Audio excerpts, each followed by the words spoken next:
नमस्कार दोस्तों, आप सभी का एक नई कहानी में स्वागत है। इस कहानी के बारे में ज्यादा कुछ कहने की जरूरत नहीं है क्योंकि कहानी अपनी पहचान खुद बनाती है। आप कहानी सुन सकते हैं, क्या पता ये कहानी आपके दिल में भी अपनी पहचान बना ले। अपनी जड़ी बूटियां सौंप दो, अपनी जड़ी बूटियां सौंप दो। जैसे जैसे अंधेरा होने लगा, भीम गांव के एंट्रेंस पर चिल्लाने लगा। योद्धा तैयारी शिविर के 5 सदस्यों ने एक लंबी मेज लगाई थी। मेज पर 5 गोल बर्तन रखे थे जो आमतौर पर खजूर या जड़ी बूटियों को धूप में सुखाने के लिए इस्तेमाल होते थे। 3 बर्तन पहले ही भर चुके थे। लोग अपनी चुनी हुई जड़ी बूटियां देने के लिए लाइन में खड़े थे। एक लंबी दाढ़ी वाले बूढ़े व्यक्ति ने हर जड़ी बूटी की उम्र और दुर्लभता बताई। उसने जड़ी बूटियों को तौलने के लिए एक छोटे पैमाने का इस्तेमाल किया और फिर उसे रिकॉर्ड कर लिया। जब आदर्श और प्रिया की बारी आई तो आदर्श ने धीरे धीरे अपनी जमा की हुई जड़ी बूटियां दी। दाढ़ी वाले बूढ़े आदमी ने एक नजर डाली और उसकी आंखें चमक उठीं। डैनगुओ, ब्लैक फंगस, मुलेठी की जड़, जंगली जिनसेंग, ये अच्छी जड़ी बूटियां हैं। बूढ़ा व्यक्ति इन महंगी जड़ी बूटियों को ऐसे देख रहा था जैसे वे उसके बच्चे हों, और जैसे ही वे उसके हाथों में आईं, उसने उन्हें प्यार से सहलाना शुरू कर दिया। आदर्श किनारे खड़ा होकर रिलीफ महसूस कर रहा था। ये बूढ़ा आदमी भले ही जड़ी बूटी एक्सपर्ट हो, पर वो ये पता नहीं लगा पाया कि हर्बल एसेंस को बैंगनी क्रिस्टल ने बहुत पहले ही चूस लिया था। ये बात लॉजिकल थी। बैंगनी क्रिस्टल द्वारा चूसी गई जड़ी बूटियां दिखने में नई चुनी गई जड़ी बूटियों से अलग नहीं लगती थीं।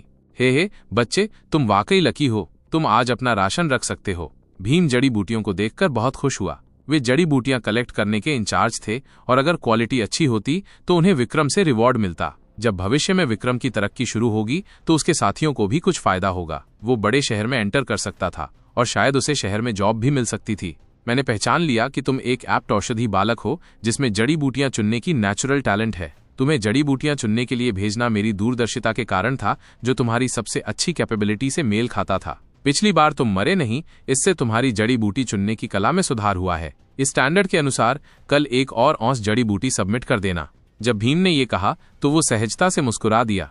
क्या? प्रिया गुस्से में आ गई। 16 औंस जड़ी बूटियां चुनना पहले से ही बहुत टफ था, फिर भी भीम ने और भी जड़ी बूटियां जोड़ दी। प्रिया को पता था कि आदर्श की जड़ी बूटी चुनने की स्पीड बहुत तेज थी और थोड़ी सी भी एक्स्ट्रा उसके लिए कोई मायने नहीं रखती, लेकिन भीम को जानते हुए ये उन्हें 1 इंच देने और वे 1 गज ले लेंगे के बराबर होगा। अंत में कोई एक्सीडेंट जरूर होगा।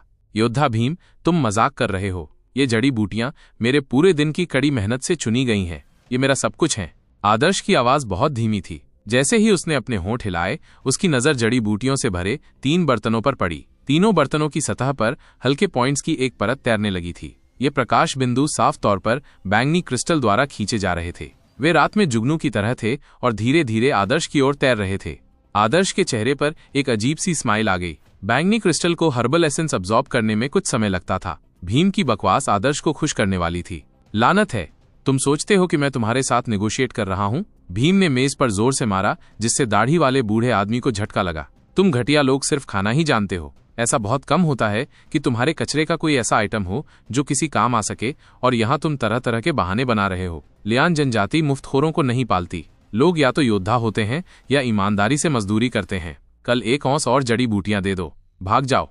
भीम द्वारा सबके सामने डांटे जाने से आदर्श का चेहरा सिकुड़ गया और उसका शरीर जम गया। उसके आसपास के लोगों को समझ आ गया कि एक 12 साल के बच्चे को सार्वजनिक रूप से इतनी सख्ती से डांटना आदर्श के लिए बहुत बड़ा शौक होगा। भीम ने आदर्श का चेहरा सफेद होते देखा। वो उसे और चिढ़ाना चाहता था। प्रिया अब और बर्दाश्त नहीं कर सकी और आदर्श को खींचकर दूर ले जाने लगी। हालांकि आदर्श के पैर जमीन में जड़े हुए थे और वो स्थिर था। ऐसा लग रहा जैसे वो भीम के कठोर शब्दों से पत्थर बन गया हो। मैंने लगभग अब्सॉर्ब कर लिया है। अगर मैं और अब्सॉर्ब करूंगा तो विक्रम को संदेह हो जाएगा।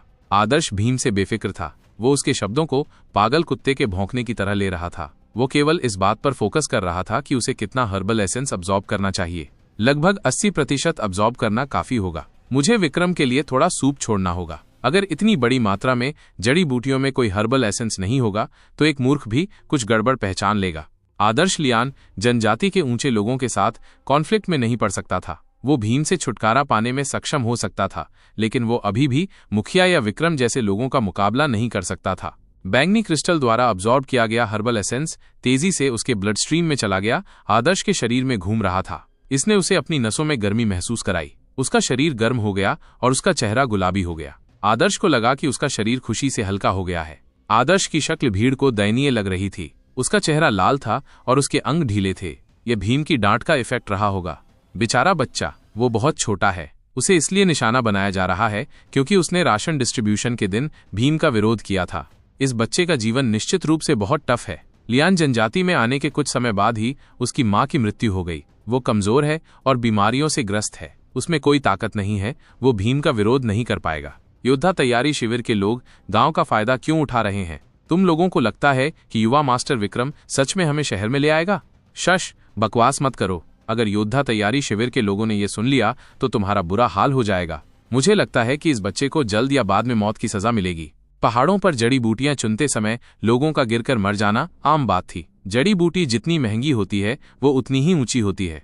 आदर्श ने ऐसी उच्च क्वालिटी की जड़ी बूटियां देने के लिए अपनी जान जोखिम में डालकर ऊंचाई पर चढ़ाई की होगी। आगे बढ़ने पर उसकी मौत तय थी। पर अगर लियान जनजाति के किसी व्यक्ति की मृत्यु हो जाए तो क्या यहाँ के लोगों का जीवन बेकार है? देर रात चांद आसमान में चांदी के हुक की तरह चमक रहा था। लियान मुखिया के औषधि कक्ष में कुछ लोग एक बड़े बर्तन के नीचे लकड़ी के बड़े ढेर से बनी आग को हवा दे रहे थे। दवा कक्ष के कुछ बूढ़े लोग जड़ी बूटियों को सावधानीपूर्वक अरेज कर रहे थे। उन्होंने जड़ी बूटियों और सप्लीमेंट्री दवाओं के कई कॉम्बिनेशन से बनी हर्बल मेडिसिन बनाना शुरू कर दिया।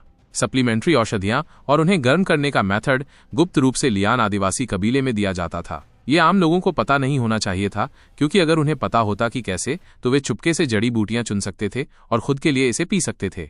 लियान जनजाति के ऊंचे वर्ग का मानना था कि आम लोगों पर जड़ी बूटियों का इस्तेमाल करना वैसा ही है जैसे सूअरों को खिलाने के लिए अच्छे अनाज का इस्तेमाल करना। ये बेकार था। यहाँ तक कि योद्धा तैयारी शिविर के सदस्यों को भी जड़ी बूटियों में अपना शरीर भिगोने का मौका नहीं मिला। सावधानीपूर्वक तैयार किया गया हर्बल स्टू विशेष रूप से विक्रम के लिए था।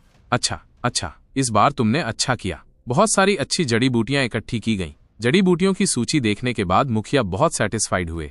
ये मुझसे एक्सपेक्टेड था। भीम ने एक चापलूसी भरी स्माइल के साथ सिर हिलाया। ये मुखिया द्वारा ऑर्डर किया गया था और ये युवा मास्टर विक्रम के भविष्य से संबंधित है। छोटा, मैं कभी भी इसका पालन करने में फेल होने की हिम्मत नहीं करूंगा। जिस क्षण मैंने ट्रेनिंग ग्राउंड छोड़ा, छोटा, मैं जड़ी बूटियों के पहाड़ पर जड़ी बूटियों के सिलेक्शन की निगरानी करने के लिए दौड़ा। यहाँ तक कि कायर लोगों को भी चट्टानों पर चढ़ना पड़ा। इस तरह हमें ब्लैक फंगस और डैन गुओ को खोजने में अच्छी किस्मत मिली।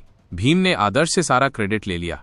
बुरा नहीं, तुमने कड़ी मेहनत की है। वेयरहाउस में जाओ और 1 पाउंड मांस ले आओ। मुखिया ने भीम के कंधों पर थपथपाया। धन्यवाद कुलपति, भीम ने प्रसन्नतापूर्वक कहा। हाँ, अच्छा करो। जब विक्रम एक राज्य योद्धा बन जाएगा तो उसे काम चलाने वालों की जरूरत होगी। अगर तुम समझदार हो तो तुम विक्रम की प्रेज पा सकते हो। अगर तुम उसके साथ रह सकते हो तो जब विक्रम तरक्की करेगा तो तुम निश्चित रूप से कुछ लाभ उठाओगे। मुखिया, उनके दयालु शब्दों के लिए धन्यवाद। भीम घुटनों के बल झुक गया। वो बेवजह एक्साइटेड था। वो बच्चा आदर्श उसका लकी स्टार था। उसे उम्मीद नहीं थी कि वो छोटा सा सर्वेंट जड़ी बूटियां चुनने में इतना अच्छा होगा। भविष्य में वो उसे थोड़ी सी जड़ी बूटी और कुछ राशन जैसे बेनिफिट्स देगा। वो बेचारा बच्चा उस छोटी सी अमाउंट को पाकर बहुत ग्रेटफुल होगा और उसका गुलाम घोड़ा बनकर सब कुछ करेगा। भीम अपने उज्जवल भविष्य का ड्रीम देखते हुए बड़े शहर में जनता पर राज करने के बारे में सोचते हुए चला गया। जब लियान जनजातीय कबीला हर्बल मेडिसिन बना रहा था, तब आदर्श चुपके से लियान कबीले के जड़ी बूटी पर्वत के पीछे आ गया था। चांदनी की ओर मुंह करके आदर्श एक देवदार के पेड़ जैसी चट्टान पर खड़ा था। आदर्श ने पहले ही भीम के जड़ी बूटियां इकट्ठा करने के दौरान बैंगनी क्रिस्टल का उपयोग करके बड़ी मात्रा में हर्बल एसेंस अब्सॉर्ब करने का मौका लपक लिया था। अब हर्बल एसेंस उसके शरीर में आग के तूफान की तरह उमड़ रहा था। हर्बल एसेंस को अब्सॉर्ब करने का सबसे अच्छा तरीका खुद को ट्रेनिंग देना था। ट्रेनिंग के दौरान वो हर्बल एसेंस को पचाता और अपने शरीर को मजबूत करता। आदर्श ने धीरे से अपना बायां पैर सीधा किया, अपने बाएं हाथ से अपने बाएं टखने को पकड़ा। दायां घुटना मोड़कर उसका शरीर धनुष की तरह मुड़ गया। यह भयंकर बाघ पहाड़ से उतरता है मुद्रा थी। आदर्श ने ओन फिस्ट की पहली 6 मुद्राएं चुपके से सीख ली थीं। उसने इसे बिल्कुल सही तरीके से किया। भयंकर बाघ पहाड़ से उतरता है का मुख्य मकसद शरीर की नसों को कसना था। आदर्श अपने शरीर को तब तक खींचता रहा जब तक उसे दर्द न होने लगे और फिर दहाड़ते हुए मुक्का मारा। काचा! आदर्श ने अपने सामने एक छोटे से पेड़ को तोड़ दिया था। हालांकि आदर्श के लिए यह रिजल्ट सेटिस्फैक्ट्री नहीं था। वो मुट्ठी से शक्ति नहीं चाहता था, बल्कि अपनी नसों को उनकी मैक्सिमम लिमिट तक धकेलना चाहता था। मॉर्टल ब्लड के 5 लेवल में पहले 3 लेवल बहादुर, शक्ति और थंडरस केवल मार्शल आर्टिस्ट की फिजिकल कंडीशन का माप थे। मांस, अंगों और हड्डियों के लगातार ट्रेनिंग के माध्यम से शरीर की छिपी हुई क्षमता बाहर आती थी, जिससे शक्ति और थंडरस का लेवल मिलता था। यह सब एक नेचुरल प्रोसेस थी और ऐसा कुछ नहीं था जिसे कोई टारगेट कर सके। आदर्श समझ गया कि dragon rip tiger bone fist में मास्टर होकर उसे मॉर्टल ब्लड के 5वें लेवल तक पहुंचने में कोई प्रॉब्लम नहीं होगी, क्योंकि द्रोण ने जो कहा था उसके हिसाब से dragon rip tiger bone fist एक बेसिक टेक्निक थी जिसे पर्पल ब्लड दायरे का व्यक्ति भी बहुत अच्छे इफेक्ट के साथ इस्तेमाल कर सकता था। काचा एक साफ झटका लगा। आदर्श ने एक पूरी तरह से विकसित पैर की मोटाई के साथ एक पतली पाइन ट्री को तोड़ दिया। उसकी मुट्ठियों में चोट लग गई, लेकिन इससे कोई फर्क नहीं पड़ा। बैंगनी क्रिस्टल द्वारा अब्सॉर्ब किया गया हर्बल एसेंस आदर्श के शरीर में इकट्ठा हो रहा था, धीरे धीरे फैल रहा था, आदर्श की ताकत का हिस्सा बन रहा था। आदर्श ने अपनी मुट्ठियां ढीली की और फिर से मुट्ठियां भींच लीं। आदर्श ने भयंकर बाघ पहाड़ पर उतरता है मुद्रा का अभ्यास कई बार किया। आदर्श की मांसपेशियां एक युवा पेड़ के अंकुर की तरह थीं, जिसे पानी दिया जा रहा था, वो बढ़ रही थी और फल फूल रही थी। आदर्श ने आधी रात से लेकर भोर तक ट्रेनिंग की थी। गहन ट्रेनिंग के बावजूद बैंगनी क्रिस्टल ने बड़ी मात्रा में हर्बल एसेंस अब्सॉर्ब कर लिया था, जिससे आदर्श को एनर्जी मिली, जिससे वो फ्रेश और अलर्ट रहा। आदर्श ने भयंकर बाघ पहाड़ पर उतरता है कि हर स्टांस के लिए अपना बेहतरीन परफॉर्मेंस दिया। हर बार उसकी नसें मैक्सिमम लिमिट तक खिंच जाती थीं। इतना गहन ट्रेनिंग आदर्श के लिए भी टफ था। उसका शरीर दर्द से कराहा रहा था। दर्द के अलावा उसके शरीर ने पहले ही वो सारा हर्बल एसेंस खर्च कर दिया था जो उसने पहले अब्सॉर्ब किया था। एसेंस आदर्श के मांस और खून में घुल गया था। आदर्श के टेंडन बार बार खींचे जा रहे थे, जिससे वे धीरे धीरे अधिक लचीले हो रहे थे। Boom boom boom. आदर्श को नहीं पता था कि उसने कितने घूंसे मारे थे। चूंकि ये शारीरिक रूप से टफ था, इसलिए आदर्श की विजन धुंधली हो गई, उसकी समझ कम हो गई। लेकिन उसके घूंसे से होने वाला दर्द और टेंडन के खिंचाव से होने वाली धड़कन का एहसास बेहद स्पष्ट था। आदर्श एक अद्भुत स्टेट में पहुंच गया। यह बिना किसी डिस्ट्रैक्शन के अर्धचेतना की स्टेट थी।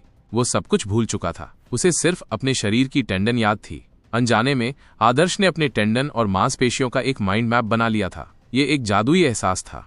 निस्वार्थ ट्रेनिंग की इस स्टेट में आदर्श अपनी मेरिडियंस को देख सकता था। पसीने की बारिश होने लगी और उसकी मुट्ठियों से खून बहने लगा। पसीने से उसकी आंखें धुंधली हो गई थीं। उसने हवा की हल्की सीटी सुनी। आदर्श को अपने सामने केवल एक तीव्र प्रेशर महसूस हुआ। उस क्षण आदर्श ने एक अज्ञात शक्ति का जादू चलाया। उसने दहाड़ लगाई जब उसकी नसें मैक्सिमम लिमिट तक खिंच गईं और फिर उसने एक मुक्का मारा। पेंग। आदर्श के अभ्यास ने देवदार के पेड़ को उखाड़ दिया था, जिससे लकड़ी बिखर गई थी। उड़ते चूरा के बीच आदर्श के शरीर से स्पष्ट रूप से एक हल्की पेंग साउंड निकली थी। हालांकि ये बहुत तेज नहीं था, लेकिन ये बहुत ही स्पष्ट था। धनुष की डोरी की झनकार की तरह यह रात के खुले आसमान में विशेष रूप से स्पष्ट था। धनुष की डोरी जैसे टेंडन, तो ये धनुष की डोरी जैसे टेंडन है।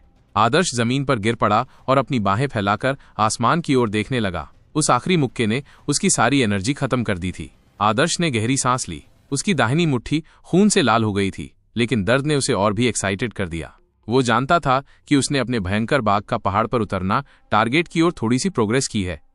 इस रात वो पहली बार था जब उसने अपने जीवन में मार्शल आर्ट का अभ्यास किया। वो वैभव दिव्य साम्राज्य की शीर्ष technique dragon rip tiger bone fist का अभ्यास कर रहा था। भयंकर बाघ पहाड़ से उतरता है चाल ऐसी थी जिसे केवल मॉर्टल ब्लड लेवल 3 वाला व्यक्ति थंडरस ही अपने टेंडन का उपयोग करके धनुष की डोरी की झनकार पैदा कर सकता था। लेकिन आदर्श ऐसा करने में कामयाब रहा। हालांकि ये सॉफ्ट था, फिर भी वो अभी भी बहादुर के दायरे में था। वह भी केवल 12 वर्ष का था। उसकी हड्डियां और मांसपेशियां एक वयस्क की तुलना में अतुलनीय थीं।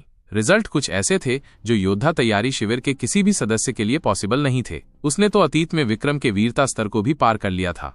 आदर्श को रात भर नींद नहीं आई, लेकिन लियान जनजाति के औषधि कक्ष में जड़ी बूटियां बनाने के लिए रिस्पॉन्सिबल बूढ़े व्यक्ति को भी नींद नहीं आई। जड़ी बूटियों से भरा बर्तन पूरी रात पकाया गया था। बर्तन को सहारा देने वाले पत्थर भी लाल गर्म थे। भोर होते ही कुछ बलवान लोग बर्तन से बड़ी मात्रा में काला तरल पदार्थ बाहर निकालने आए। ये पूरे बर्तन का एसेंस था।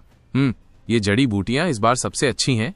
हम इसे और 3 बार भी बना सकते हैं। हालांकि ये कम प्रभावी होगा, फिर भी ये बहुत कीमती है।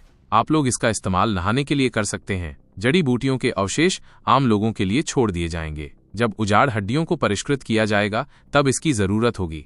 लियान जनजाति के कबीले की अधूरी शराब बनाने की टेक्निक जड़ी बूटियों के एसेंस का केवल 20% ही प्राप्त कर पाती थी। ये उनकी लिमिट थी और विक्रम जनजाति द्वारा भिगोने के माध्यम से प्राप्त हर्बल एसेंस का केवल आधा हिस्सा ही अब्सॉर्ब कर सकता था। कहने का मतलब ये है कि विक्रम हर्बल एसेंस का केवल 10% ही अब्सॉर्ब कर सका। यह अनुपात कम लग सकता है, लेकिन ये समझने योग्य था। एक नॉर्मल व्यक्ति अपने द्वारा खाए गए भोजन का एक बड़ा परसेंटेज अब्सॉर्ब करने में असमर्थ था। जड़ी बूटियों का तो कहना ही क्या, जिन्हें अब्सॉर्ब करना 100 गुना कठिन था।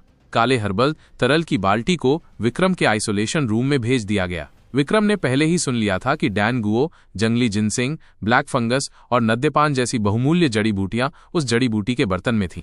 विक्रम की ट्रेनिंग अब सक्सेस के पीक पर पहुंच चुकी थी। उसे खुद को मजबूत करने के लिए जड़ी बूटियों की सबसे ज्यादा जरूरत थी। अच्छा, ये ठीक समय पर आ गया। विक्रम ने उत्साह से भरे चेहरे के साथ काले हर्बल तरल को देखा। उसने अपने कपड़े उतार दिए और नंगा ही गर्म तरल में कूद गया।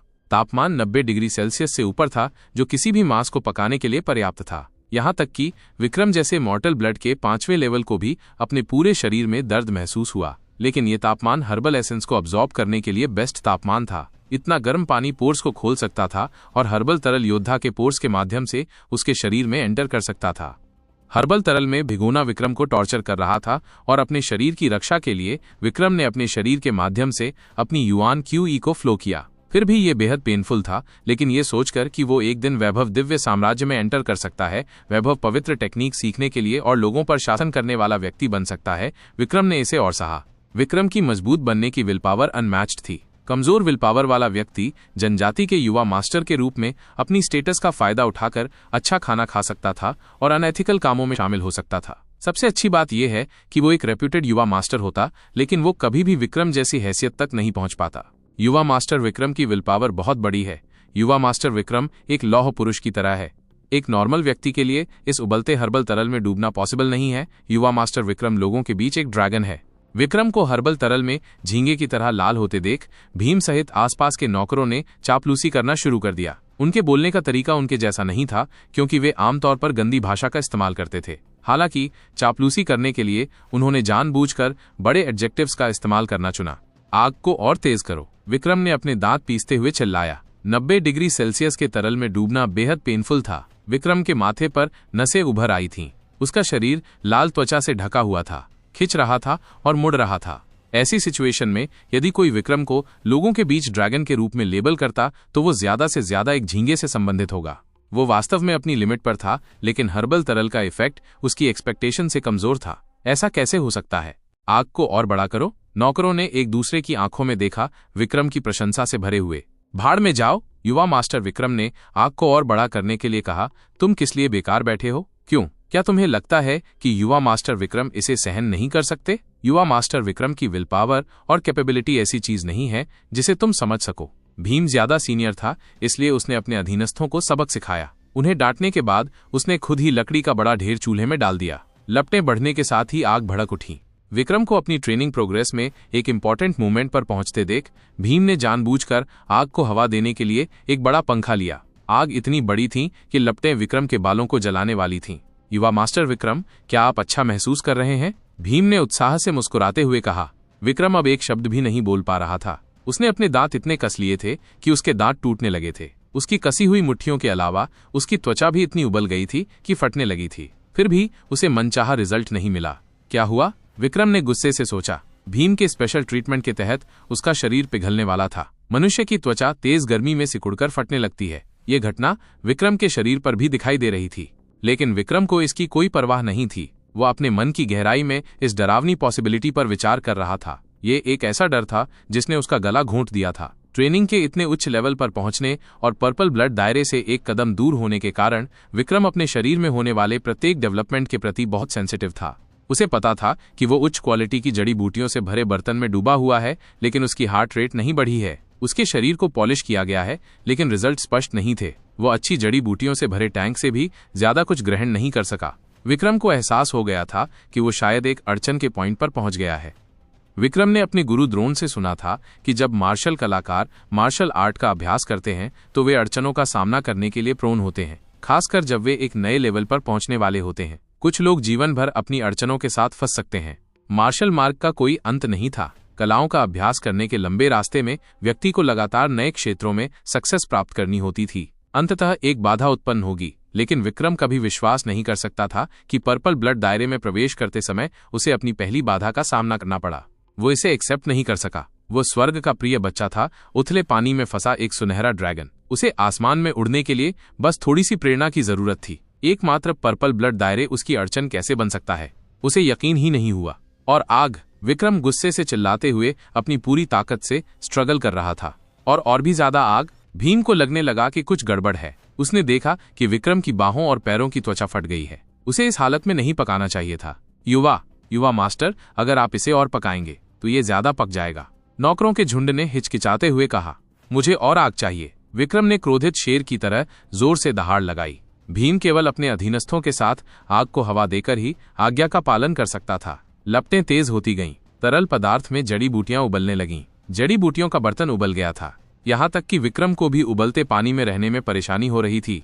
इसके अलावा उसका शरीर हर्बल एसेंस को ज्यादा अब्जॉर्ब नहीं कर पाया था। आखिरकार वो दहाड़ने लगा और उसके शरीर से युआन क्यूई बाहर निकल आया। धमाका! जड़ी बूटी का टैंक फट गया, जिससे जलता हुआ गर्म तरल बिखर गया। आउच! आसपास खड़े नौकर तुरंत दर्द से चीखने लगे। शुक्र है कि वे सभी कपड़े पहने हुए थे। हालांकि उनके कपड़ों पर गिरने के बावजूद ये बहुत गर्म था, लेकिन तापमान पहले से ही काफी कम हो गया था। इसके अलावा उनके पास जलने को सहने के लिए मोटी त्वचा थी। बहुत ज्यादा गर्मी थी। हालांकि ये गुलाम चाटुकारिता करने में माहिर थे। वे जानते थे कि विक्रम राज्य का योद्धा बनेगा और एक दिन वैभव दिव्य साम्राज्य का शूरवीर बन सकता है। अगर वे विक्रम की चाटुकारिता करेंगे तो उनका भविष्य उज्ज्वल होगा। इसलिए भीम सहित कई अनुचरों ने अपनी जलन को इग्नोर कर दिया और जमीन पर गिरकर चिल्लाने लगे, युवा मास्टर विक्रम को उनकी मास्टरी के लिए बधाई।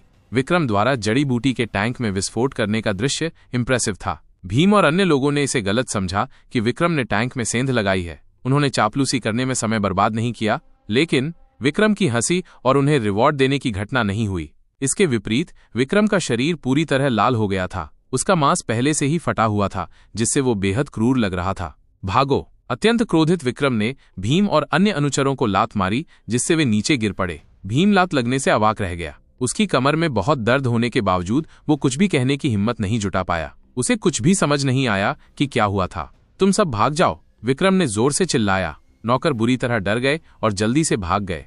अचानक विक्रम ने अपना हाथ उठाया। वापस आओ! विक्रम की निगाहें ठंडी थीं। मुझे हर्बल अवशेष दिखाओ।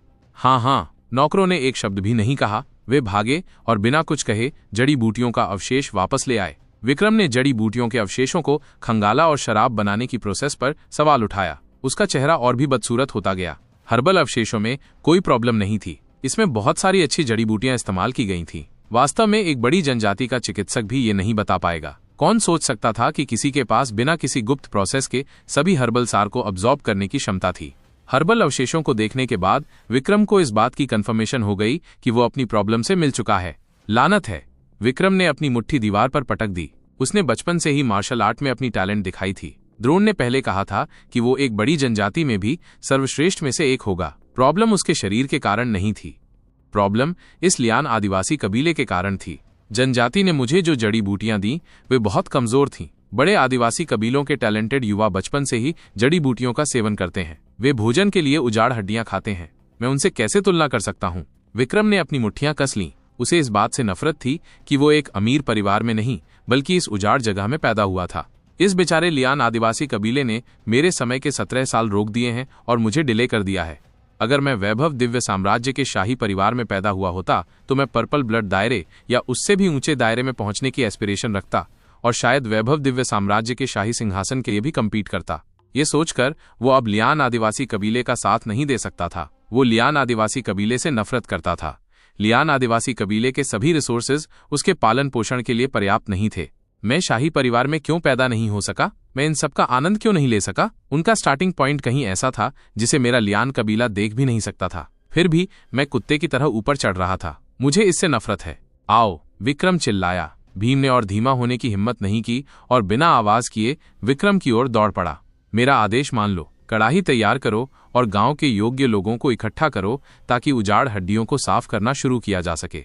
भीम का दिल धड़क उठा। आखिरकार ये शुरू हो गया। ये कुछ दिनों बाद होना था। जड़ी बूटियों के बारे में चुनते रहो। विक्रम की आवाज उदासीन थी। लियान कबीले का जड़ी बूटी पर्वत लियान आदिवासी कबीले की सबसे वैल्यूएबल एसेट थी और जड़ी बूटियों को चुनने का काम हमेशा कंट्रोल रहता था ताकि ज्यादा कटाई को रोका जा सके। लेकिन अब विक्रम कुछ महीनों में लियान आदिवासी कबीले को छोड़ने के लिए तैयार था। लियान कबीले का हर्ब माउंटेन अब उसके लिए वैल्यूएबल नहीं था, इसलिए वो उससे सब कुछ निचोड़ने को तैयार था। अड़चन के कारण जड़ी बूटियों से उसे कोई लाभ नहीं हुआ, लेकिन कुछ न होने से तो ये बेहतर ही था। जहां तक उजाड़ हड्डियों का सवाल है, अब समय आ गया है कि उजाड़ हड्डियां बाधा को तोड़ने में उसकी सहायता करें। लियान जनजाति के लोगों के अनाज धूपने के मैदान पर एक ह्यूमन साइज का बर्तन रखा गया था। बड़े बर्तन में ली अग्नि का पानी भरा गया था। ये ली अग्नि जल भी बड़ी जनजातियों से खरीदा जाता था और इसमें अग्नि की शक्ति थी। यह बिना उबाले 500 डिग्री सेल्सियस के तापमान तक पहुंच सकता था। इसका उपयोग विशेष रूप से उजाड़ हड्डियों को प्यूरिफाई करने के लिए किया जाता था।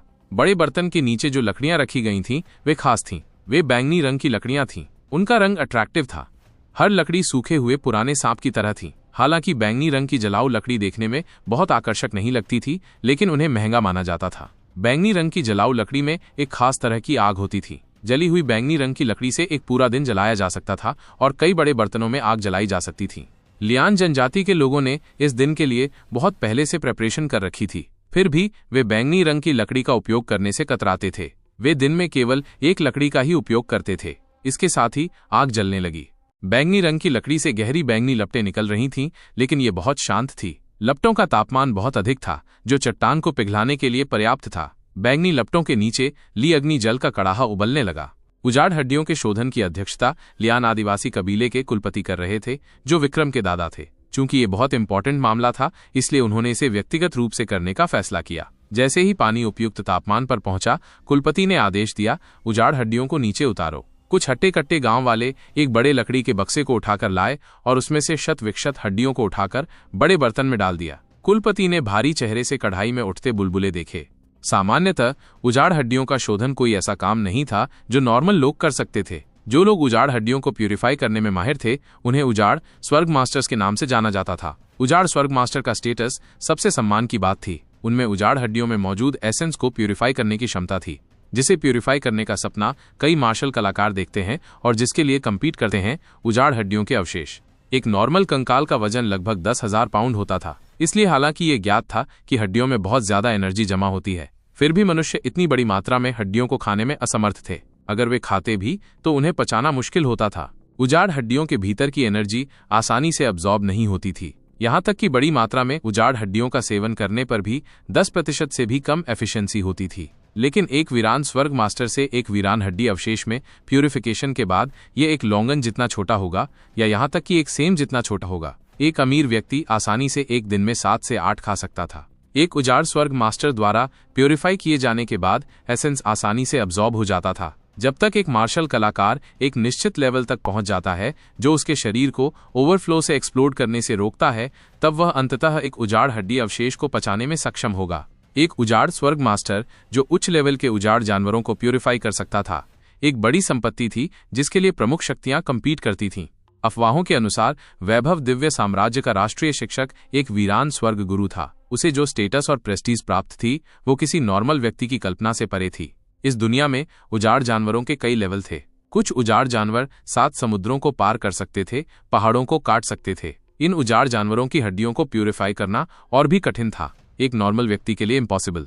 यह अफवाह थी कि एक उजाड़ स्वर्ग मास्टर जो एक अकल्पनीय क्षेत्र में पहुंच गया था, ने एक प्राचीन उजाड़ जानवर बैंगनी सोने के चिमेरा की हड्डियों को प्यूरिफाई करने के लिए एक विशाल सारणी की स्थापना की थी, जिसमें उसे 12 साल लगे थे। 12 वर्षों तक उजाड़ हड्डियों के एक ग्रुप को प्यूरिफाई करने के साथ ही उस व्यक्ति की रहस्यमय आइडेंटिटी ने इस किंवदंती को और भी अधिक आकर्षक बना दिया।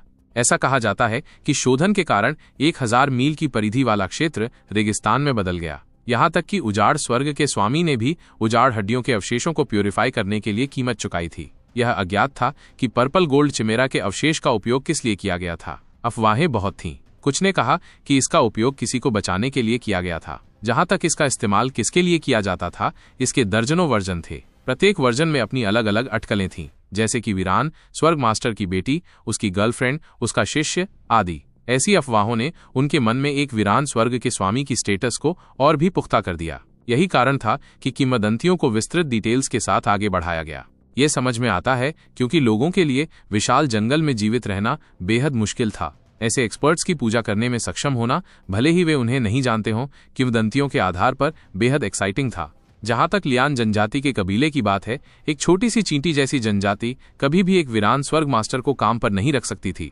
यहाँ तक कि सबसे निचले लेवल के वीरान स्वर्ग मास्टर भी ऐसे थे जिनकी ओर देखने की हिम्मत वे नहीं करते थे। इस प्रकार वे उजाड़ हड्डियों को प्यूरिफाई करने के लिए केवल आदिम तरीकों का ही उपयोग कर सकते थे। शुक्र है कि वे जिन उजाड़ हड्डियों को प्यूरिफाई कर रहे थे उनकी वैल्यू कम थी। यहाँ तक कि आदिम तरीकों से भी उजाड़ हड्डियों का लगभग 50-60% एसेंस इकट्ठा किया जा सकता है। विक्रम के लिए ये काफी था। उजाड़ हड्डियों का शोधन कार्य बिना रुके दिन रात चलता रहा। विशेषकर रात के समय गांव में किसी भी अबाधित स्थान से बैंगनी लकड़ी से निकलने वाली रहस्यमयी चमकदार बैंगनी रोशनी को देखा जा सकता था। जबकि लियान जनजाति के लोग उजाड़ हड्डियों को प्यूरिफाई करने में व्यस्त थे, आदर्श निष्क्रिय नहीं बैठा था। वो दिन रात ट्रेनिंग कर रहा था। लियान जनजातीय कबीले के पीछे वाले पहाड़ पर बहुत कम लोग आते थे, इसलिए ये आदर्श के लिए साधना करने का आइडियल प्लेस था। यह आदर्श द्वारा dragon rip tiger bone fist का अभ्यास किए 5वां दिन था। पेंग पेंग आदर्श ने लगातार मुक्के बरसाए। हर मुक्के के साथ धनुष की डोरी की झंझनाहट थी, जैसे धड़कन हो। आदर्श ने एक के बाद एक पेड़ नष्ट कर दिए। गहरी सांस लेते हुए आदर्श का खून तेजी से बह रहा था। उसकी भुजाओं और मुट्ठियों की ब्लड वेसल्स बाहर निकल आई थीं। हाँ, आदर्श ने दहाड़ते हुए अपने सामने पड़े एक पत्थर पर जोरदार मुक्का मारा। काचा चट्टान टूटकर बिखर गई। आदर्श की नसें अपने पीक परफॉर्मेंस पर पहुंच गई थीं। सुसुसु जंगल के पक्षी शोर से आकाश में बिखर गए। जैसे ही वे जल्दी से उड़े, पक्षियों द्वारा गिराए गए पत्ते आदर्श के चेहरे पर गिर पड़े। आदर्श को बहुत अच्छा महसूस हुआ। ऐसा लगा जैसे उसके शरीर की सारी एनर्जी उसके शरीर से होकर गुजर गई हो। यह अविश्वसनीय रूप से फ्रेशिंग था। यद्यपि वो dragon rip tiger bone fist के 18 रुखों के साथ सरप्राइज बो ड्रॉप्स फ्लॉक के स्टेज तक नहीं पहुंच पाया था, लेकिन पेड़ों से पक्षियों को डराना काफी प्रोग्रेस थी। आदर्श की ताकत अभी भी इनसफिशिएंट थी। वो केवल 600 पाउंड ही उठा सकता था। अगर वो कई कड़ाहों या 10,000 पाउंड की ताकत तक पहुंच जाता तो आसमान में गीज के झुंड को सरप्राइज करना इम्पॉसिबल नहीं होता। यद्यपि उसके पास केवल 600 पाउंड की ताकत थी, लेकिन जब आदर्श के भयंकर बाघ ने पहाड़ पर हमला किया तो उसका वजन 600 पाउंड से कहीं अधिक था। भयंकर बाघ पहाड़ से उतरता है धनुष की डोरी के रूप में टेंडन के साथ। मुख्य मकसद मुक्का मारने से पहले पोटेंशियल एनर्जी को स्टोर करना था। ऐसा मुक्का 1000 पाउंड की ताकत का होगा जो बाघ का सिर तोड़ने में सक्षम है। आदर्श ने संतोषजनक ढंग से अपनी आंखें बंद कर लीं। उसने महसूस किया कि उसके शरीर में एनर्जी प्रवाहित हो रही थी, जिससे उसे असीम कंफर्ट मिल रहा था। अनजाने में ही आदर्श की सांसें बहुत लंबी और धीमी होने लगीं। उसके शरीर में ब्लड फ्लो की गति में भी चेंज दिखने लगा। ओह, ये तो... आदर्श ने अपने दोनों हाथों को देखा। उभरी हुई ब्लड वेसल्स गायब हो गई थी, जबकि उसकी सांसें शांत हो गई थी। उसकी हार्ट रेट बहुत धीमी हो गई थी। आदर्श को कुछ एहसास हुआ और वो अपने पैरों पर उछल पड़ा। उसने गहरी सांस ली और फिर उसे बाहर फेंका। वाह! एक सफेद गैस तीर की तरह 6 मीटर की दूरी तक उड़ी। एक गिरती हुई पत्ती को छेद दिया गया, इससे पहले कि वह उड़कर बाहर निकल जाए। शक्ति क्षेत्र। मैं आखिरकार शक्ति क्षेत्र में प्रवेश कर चुका हूं। एक विगोर योद्धा लंबी सांस लेता था। उसकी धड़कन धीमी लेकिन मजबूत होती थी। एक बहादुर योद्धा से बड़ा अंतर एक विगोर योद्धा की स्टेमिना थी। वह लंबे समय तक युद्ध कर सकता था और लंबी दूरी तक वार कर सकता था। उदाहरण के लिए, विगोर योद्धाओं का एक दस्ता युद्ध के मैदान में प्रतिदिन सैकड़ों मील की यात्रा कर सकता था तथा 1000 मील की दूरी से सरप्राइज अटैक कर सकता था। यह विगोर क्षेत्र के लिए एक नेचुरल सक्सेस थी, क्योंकि आदर्श का शरीर ट्रेनिंग के एक निश्चित लेवल तक पहुंच गया था। इस दुनिया में आने के बाद मैंने सिर्फ 5 दिनों तक ही मार्शल आर्ट का अभ्यास किया है। मैं 5 दिनों में मॉर्टल ब्लड के दूसरे लेवल पर पहुंच गया। यह मॉर्टल ब्लड क्षेत्र आखिरकार एक मार्शल आर्टिस्ट का बेसिक फेज है। भविष्य के लेवल अज्ञात हैं। साथ ही वैभव दिव्य साम्राज्य के एक्सपर्ट वे किस लेवल के हैं। बैंगनी कार्ड के साथ खुद को डेवलप करने के लिए आवश्यक एनर्जी कोई प्रॉब्लम नहीं थी। प्रॉब्लम एक डेवलप करने की टेक्निक की आवश्यकता में निहित थी। अगर उसके पास अपनी ट्रेनिंग को डायरेक्ट करने की कोई टेक्निक नहीं होती तो वो एक ऐसे शेफ की तरह होता जिसके पास बहुत सारी अच्छी सामग्री होती है, लेकिन खाना पकाने का कोई हुनर नहीं होता। फिर भी वो अच्छा खाना नहीं बना पाता। चूंकि मैंने विगोर क्षेत्र में प्रवेश कर लिया है, तो आइए dragon rip tiger bone fist के तीसरे रुख की कोशिश करें। आदर्श ने अपने आप से कहा जब उसने पूर्वी आकाश को सफेद होते देखा। ये देखकर वो पहाड़ी से नीचे की ओर भागा। रास्ते में वो अनाज उगाने वाली जमीन के पास से गुजरा। उसने अपने कदम धीमे कर लिए। 1000 पाउंड के कढ़ाई के नीचे बैंगनी रंग की आग जोरदार तरीके से जल रही थी। 20 मीटर के दायरे में एक ऊंची लकड़ी की बाड़ थी जो किसी भी अनजान व्यक्ति को अंदर आने से रोक रही थी। लकड़ी की बाड़ की वजह से आदर्श को अंदर की सिचुएशन का अंदाजा नहीं था। हालांकि वह दूर से आग की तेज गर्मी को महसूस कर सकता था। हालांकि गर्मी की लेयर्स के बावजूद आदर्श को एक अस्पष्ट ठंडक महसूस हुई। हालांकि ठंड स्पष्ट नहीं थी, लेकिन ये बहुत कष्टदायक थी। पिछले 2 दिनों से आदर्श पूरी तरह से अभ्यास में लगा हुआ था। चोटों के कारण उसके दोनों हाथों पर पट्टियां बंधी हुई थीं। आदर्श अक्सर आधी रात को चुपके से बाहर निकल जाता था और यह बात प्रिया से छिपी नहीं थी। आदर्श, तुम पिछले कुछ दिनों से क्या कर रहे हो और तुम्हारे हाथों में क्या प्रॉब्लम है? जब से आदर्श की मां का निधन हुआ, प्रिया ने आदर्श की मां होने की रिस्पॉन्सिबिलिटी ले ली थी और हर संभव तरीके से उसकी देखभाल कर रही थी। यहां तक कि जब आदर्श कोई गलती करता था तो प्रिया उसे दोष नहीं देती थी, बल्कि तब तक उसे घूरती रहती थी जब तक आदर्श अपनी गलती स्वीकार नहीं कर लेता था। आज भी यही सिचुएशन थी। आदर्श जड़ी बूटियां चुनते समय खुद को चोट पहुंचाने का बहाना बनाना चाहता था, लेकिन प्रिया की चौकस निगाहों के सामने वो सच बोलने से पहले हिचकिचाया। बहन प्रिया, मैं रात में मार्शल आर्ट का अभ्यास कर रहा हूँ। मेरे हाथ पर लगी चोटें मेरे ट्रेनिंग के कारण आई हैं। प्रिया दंग रह गई। मार्शल आर्ट का अभ्यास कर रहा था? आदर्श, तुमने मार्शल आर्ट किससे सीखा? आदर्श ने ईमानदारी से कहा, मैंने इसे गुप्त रूप से सीखा है। प्रिया के चेहरे पर भाव बदल गए। जनजाति की मार्शल आर्ट को गुप्त रूप से सीखना अपराध होगा। साथ ही मार्शल आर्ट सीखना कोई आसान काम नहीं था। जड़ी बूटियों और मांस के बिना भी एक व्यक्ति को अच्छा भोजन करना चाहिए। आदर्श रोजाना केवल दलिए और जंगली सब्जियां खाता था। उसके पास ट्रेनिंग के लिए ताकत कहां से थी? ये जीवन मरण का मामला हो सकता है। बहन प्रिया, क्या तुम्हें मुझ पर विश्वास है? आदर्श ने प्रिया का हाथ पकड़ लिया और उसकी आंखों में गंभीरता से देखते हुए कहा। प्रिया ने अवचेतन रूप से अपना सिर हिलाने से पहले कुछ क्षण विराम लिया।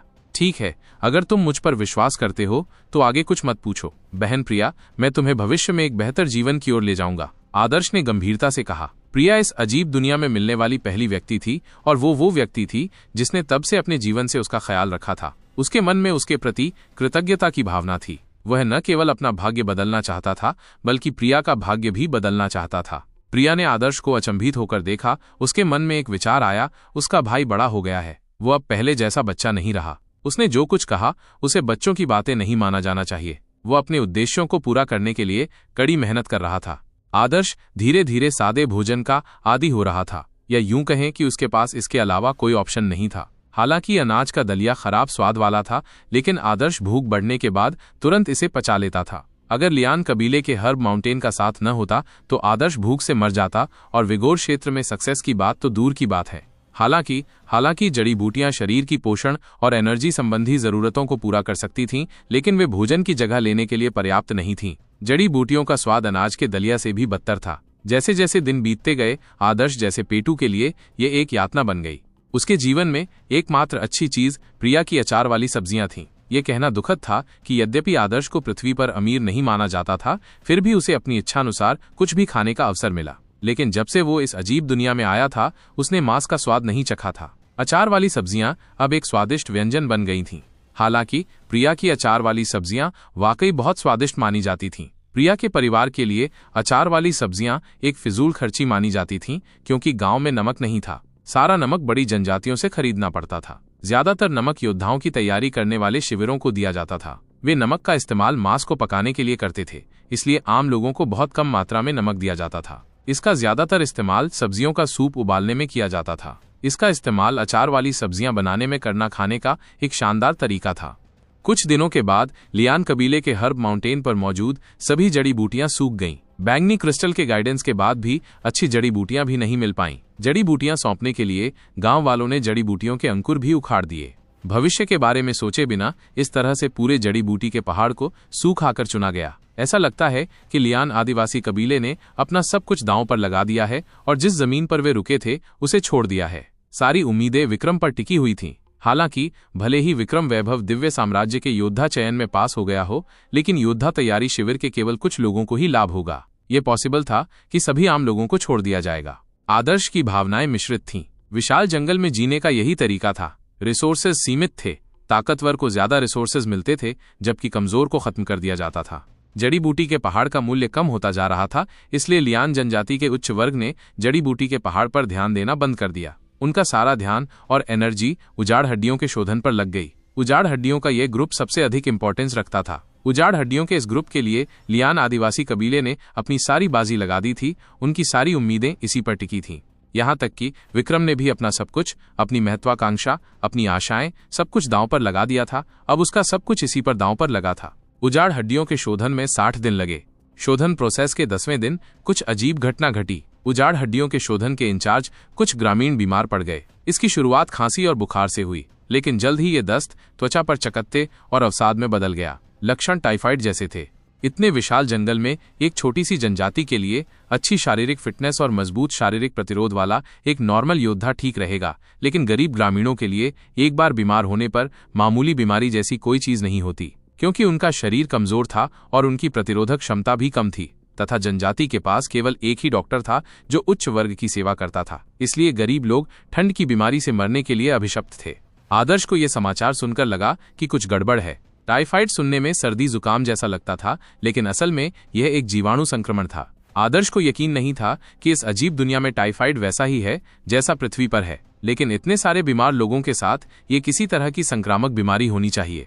आदर्श को ये समझ में नहीं आया कि आम संक्रामक बीमारियां आमतौर पर पानी या हवा के जरिए फैलती हैं। हालांकि जो ग्रामीण उजाड़ हड्डियों को प्यूरिफाई कर रहे थे, उन्हें कड़ाही में ही सीमित रखा गया था, जहां तापमान बहुत ज्यादा था। लगातार उच्च तापमान और कम आर्द्रता के तहत अधिकांश नॉर्मल वायरस के लिए जीवित रहना मुश्किल हो जाएगा। अगर कोई प्रकोप हुआ तो ये दूसरों से होगा, न कि उजाड़ हड्डियों को प्यूरिफाई करने वाले लोगों से। क्या ये ऐसा वायरस हो सकता है जो शुष्क कंडीशंस में आसानी से फैल सकता है? यह सोचकर आदर्श का दिल बैठ गया। गांव वालों के बीमार पड़ने का मामला इतना आसान नहीं था। 5 लोगों के बीमार होने से लियान आदिवासी कबीले के लोगों और खासकर उजाड़ हड्डियों को प्यूरिफाई करने वाले बाकी लोगों में घबराहट फैल गई। वहां रहने से उन्हें कभी भी बीमारी हो सकती है। यद्यपि जीवन कठिन था, फिर भी कोई भी मरना नहीं चाहता था। शुक्र है कि लियान जनजाति के उच्च वर्ग ने मामले को इग्नोर नहीं किया। कुलपति लोगों को शांत करने के लिए आगे आए और बीमार लोगों में से प्रत्येक को एक लाल गोली दी। गोली का आकार लोंगन के बराबर था, खून की तरह लाल। पैट्रियार्क के अनुसार ये शोधन से प्राप्त एक बेहद महंगी जड़ी बूटी थी। प्रत्येक गोली की कीमत बहुत ज्यादा थी।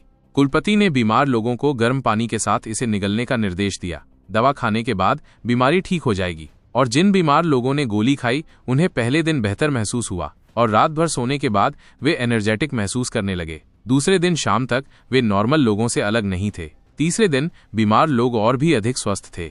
उनकी हालत पहले से भी बेहतर थी।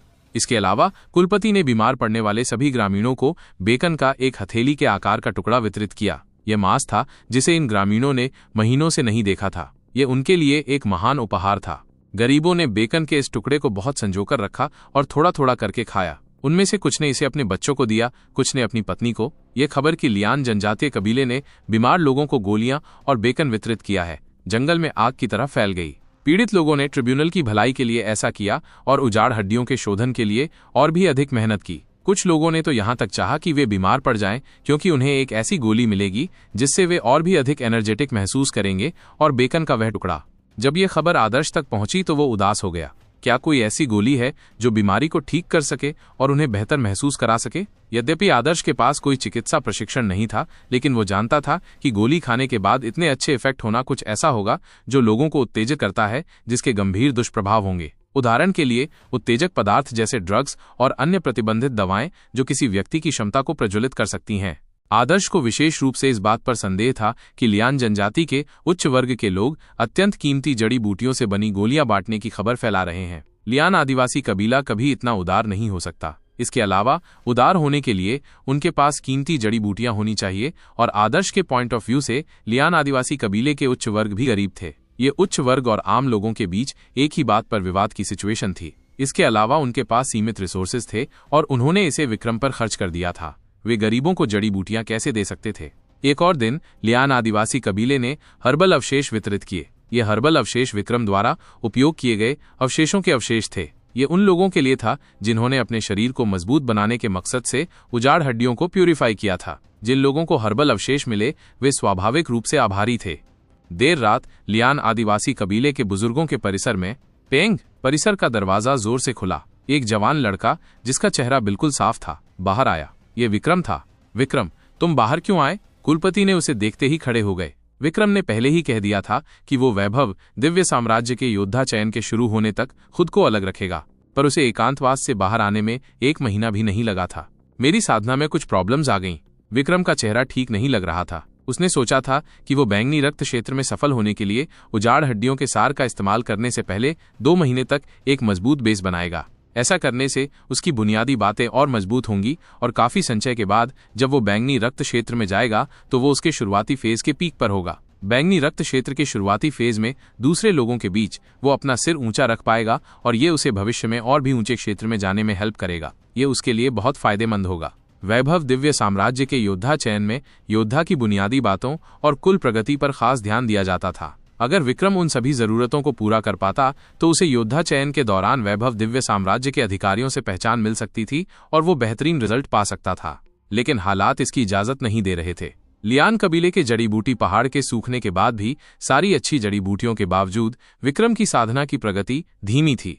विक्रम को लगा कि वो अपनी बाधा से टकरा गया है। सच में जब आप अकेले होते हैं तो मार्शल आर्ट्स के प्रति आपका नजरिया सबसे ज्यादा मायने रखता है। एक अच्छा नजरिया, पक्का कॉन्फिडेंस और लगन हो तो इस बाधा को तोड़ना आसान हो जाता है। जब मन में शक हो और ये सोचा जाए कि साधना प्रोसेस में कुछ गलत है, जैसे कि किसी बाधा से टकराना, तो इससे स्पीड कम होगी और उससे बाहर निकलना और भी मुश्किल हो जाएगा। साइकोलॉजिकल इफेक्ट आमतौर पर उतने बड़े नहीं होते थे, लेकिन विक्रम के पास अपनी साधना के लिए रिसोर्सेज की कमी थी और हालात और बुरे हो गए, जिससे विक्रम की प्रगति और भी धीमी हो गई। आखिरकार उसने समय से पहले अपना अलगाव खत्म करने का डिसीजन लिया। अपने दिमाग को क्लियर करके और उजाड़ हड्डी का सार लेने से पहले एक ब्रेक लेकर वो फिर से खुद को अलग कर सकता था और बैंगनी रक्त क्षेत्र में जा सकता था। ये विक्रम की प्लानिंग थी। ये एक अच्छी प्लानिंग थी। कभी कभी ऐसा होता था कि सक्सेस पॉसिबल नहीं लगती थी, लेकिन ब्रेक लेने से कमाल की इंसाइट मिलती थी, जिससे अनजाने में ही सक्सेस मिल जाती थी।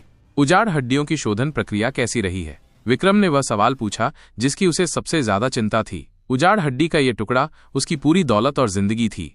हाँ, ये अभी भी प्लान के हिसाब से चल रहा है, लेकिन शोधन में शामिल कुछ गरीब ग्रामीणों को कुछ दिन पहले जहर दिया गया था। मैं उन्हें कुछ दिनों तक ऐसे ही रखने की प्लानिंग कर रहा था, लेकिन ये देखकर कि वे बुरी तरह से बीमार थे, मैंने उन्हें रक्त पतला करने वाली गोलियां दी। वे सभी अब तक ठीक हो चुके हैं और शोधन को अफेक्ट नहीं करेंगे। विक्रम ने यह सुनकर अपनी भौहें सिकोड़ लीं। ये कचरा वाकई बेकार है। अभी कुछ ही दिन हुए हैं और वे फ्रॉस्ट पाइथन की वीरान हड्डियों से विषाक्तता को झेल नहीं पा रहे हैं। खून पतला करने वाली गोलियां खाने के बाद ये उनकी जीवन शक्ति को खत्म कर देगा। ऐसी कंडीशंस में वीरान हड्डियों का शोधन होने से पहले ही वे मर जाएंगे। विक्रम के शब्द ठंडे और अमानवीय थे। कुलपति को लगा कि वो हद से ज्यादा बोल रहा है और उन्होंने कहा, विक्रम, तुम बहुत ज्यादा डिमांड कर रहे हो। ये लोग शायद ही कभी ठीक से खाना खाते हैं या ठीक से कपड़े पहनते हैं। वे फ्रॉस्ट पाइथन के जहर को कैसे सहन कर पाएंगे? वे पहले ही लियान जनजाति के लिए खुद को बलिदान कर चुके हैं। भविष्य में जब तुम अपनी शानदार प्रगति करोगे तो तुम्हें उनके परिवारों का ख्याल रखना होगा। समझ गया, विक्रम ने सीधे चेहरे से कहा। मुझे सिर्फ शोधन प्रक्रिया की चिंता है और मुझे डर है कि इसमें बिना वजह देरी होगी। अगर ये लोग बहुत जल्दी मर गए तो इससे शोधन प्रक्रिया पर असर पड़ेगा। दादाजी, कृपया जनजाति को और ज्यादा हेल्प जुटाने का ऑर्डर दें। जितने ज्यादा लोग होंगे उतना अच्छा होगा। ज्यादा लोगों के साथ वे सभी फ्रॉस्ट पाइथन की विषाक्तता को शेयर कर सकते हैं और लंबे समय तक जीवित रह सकते हैं। हालांकि रक्त पतला करने वाली गोली बहुत महंगी दवा नहीं है, लेकिन हमारे ज्यादातर पैसे खत्म हो जाने के बाद हमें हर पैसा बचाना होगा। विक्रम ने ये बात हल्के से कही। यह सुनकर कुलपति ने आह भरी। वो जानता था कि भर्ती किए गए हर व्यक्ति के लिए एक और जीवन खो गया था। दयनीय गरीब लोग भी बेकन के लिए उजाड़ हड्डी को परिमार्जित करने में शामिल होने के लिए हाथापाई करते हैं। लियान जनजाति के लिए मुझे लगता है कि ऐसा होना ही चाहिए। कुलपति ने कहा, यह बहुत दुख की बात है। अगर हमारे पास बिना किसी विषाक्तता के उजाड़ हड्डियों का एक सेट होता तो शोधन के कारण इतनी मौतें नहीं होती। विषाक्तता रहित उजाड़ हड्डियों का एक सेट? विक्रम ने मजाक उड़ाया। हमारे कबीले के फाइनेंस और उस अधूरी टेक्निक पुस्तिका के साथ क्या हम विषाक्तता रहित उजाड़ हड्डियों के एक सेट के बदले में कुछ पा सकते थे? इसके अलावा फ्रॉस्ट पाइथन की उजाड़ हड्डियों में विष नहीं होता, बस इसमें फ्रॉस्ट क्यूई होती है, जिसे खत्म करना मुश्किल होता है। एक बार जब ये शरीर में चला जाता है तो ये अंगों को जमा देता है, जिससे व्यक्ति की जान चली जाती है। एक उजाड़ स्वर्ग मास्टर उसे आसानी से फ्रॉस्ट पाइथन की फ्रॉस्ट क्यूई को खत्म कर सकता है, लेकिन एक उजाड़ स्वर्ग मास्टर इतनी कम ग्रेड की उजाड़ हड्डी की विषाक्तता को दूर करने में हेल्प करने के लिए क्यों तैयार होगा? उनके लिए हमारे लियान आदिवासी कबीले में आने का कोई चांस नहीं था। बड़ी जनजातियों के युवा स्वामी भी इस तरह की उजाड़ हड्डियों का इस्तेमाल करने को रेडी नहीं थे, सिर्फ इसलिए क्योंकि फ्रॉस्ट पाइथन उजाड़ हड्डियों का ये सेट सबसे सस्ता था जो मुझे मिल सकता था। जिस तरह एक अमीर परिवार कुत्तों को खिलाने के लिए बची हुई हड्डियां बड़ी जनजातियों को दे देता है, मैं एक जंगली कुत्ते की तरह हूं जो उनके टुकड़ों को खाने के लिए इंतजार कर रहा हूं। विक्रम ने आत्मनिंदा करते हुए अपने आखिरी शब्द कहे, जिसमें उसके होंठ कांप रहे थे, मुट्ठियां कसकर बंद थीं और नाखून उसके शरीर में चुभ रहे थे। वो नफरत करता था। बड़ी जनजातियों के युवा स्वामी और मालकिनें उजाड़ हड्डियों में से चुन सकती थीं और उन हड्डियों का इस्तेमाल नहीं कर सकती थीं जिनके साइड इफेक्ट या कम असर था, लेकिन उसके लिए उसे सारी परेशानियों से गुजरना पड़ा और अपनी संपत्ति का त्याग करना पड़ा, सिर्फ फ्रॉस्ट पाइथन की उजाड़ हड्डियों का एक अस्वीकृत टुकड़ा पाने के लिए। सारी आशाएं एक उजाड़ अस्थियों पर लगाना जिनके बहुत बड़े साइड इफेक्ट थे और उसे खाने के लिए अपनी लाइफ को रिस्क में डालना दयनीय था। विक्रम, इतने सालों में तुम्हारे लिए ये बहुत मुश्किल रहा है, लेकिन तुम्हें यह जानना होगा कि बड़ी जनजातियों में भी प्रतिभाशाली लोगों की संख्या बहुत कम है। बड़ी जनजातियों में प्रतिभा के बिना भी बहुत सारे लोग हैं, उन्हें भी उजाड़ जानवरों का मांस ज्यादा नहीं मिलता। कुलपति को दोषी महसूस हुआ। वो जानता था कि विक्रम में बहुत टैलेंट है, लेकिन क्योंकि लियान आदिवासी कबीला बहुत गरीब था, इसलिए वे उसका पालन पोषण करने में कैपेबल नहीं थे। इतने सालों में कुलपति को पता था कि विक्रम के मन में जनजाति के प्रति द्वेष है, जबकि उसने कभी एक शब्द भी नहीं कहा। विक्रम के लिए यह सुनना मुश्किल था कि कुलपति क्या कह रहे थे। उसने जवाब दिया, दादाजी, मुझे कंफर्ट मत दीजिए। स्वर्ग हार्टलेस है, सभी चीजों को कुत्तों की तरह मानता है। चूंकि दुनिया अन्यायपूर्ण है, इसलिए मैं उस फेयरनेस को पाने के लिए अपनी ताकत का इस्तेमाल करूंगा। जल्दी या बाद में मैं अपने जीवन पर कंट्रोल करूंगा और दूसरों के जीवन पर कंट्रोल करूंगा। भविष्य में मेरे पैरों के नीचे बड़ी जनजातियों के सभी बच्चे होंगे।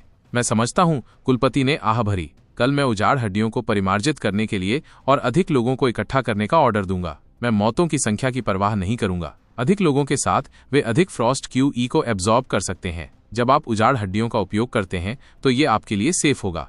कुलपति जानते थे कि विक्रम को उन गरीबों के लिए कोई पछतावा महसूस नहीं होगा जो उसके लिए मर गए। विक्रम को दुनिया की अन्यायपूर्णता से नफरत थी। उसे लगता था कि वो बहुत बदकिस्मत है, तो उसे दूसरों की बदकिस्मती से क्या प्रॉब्लम हो सकती है। विक्रम के लिए गरीब लोग चींटियों की तरह थे, यहां तक कि विक्रम खुद को भी थोड़ी बड़ी चींटी मानता था।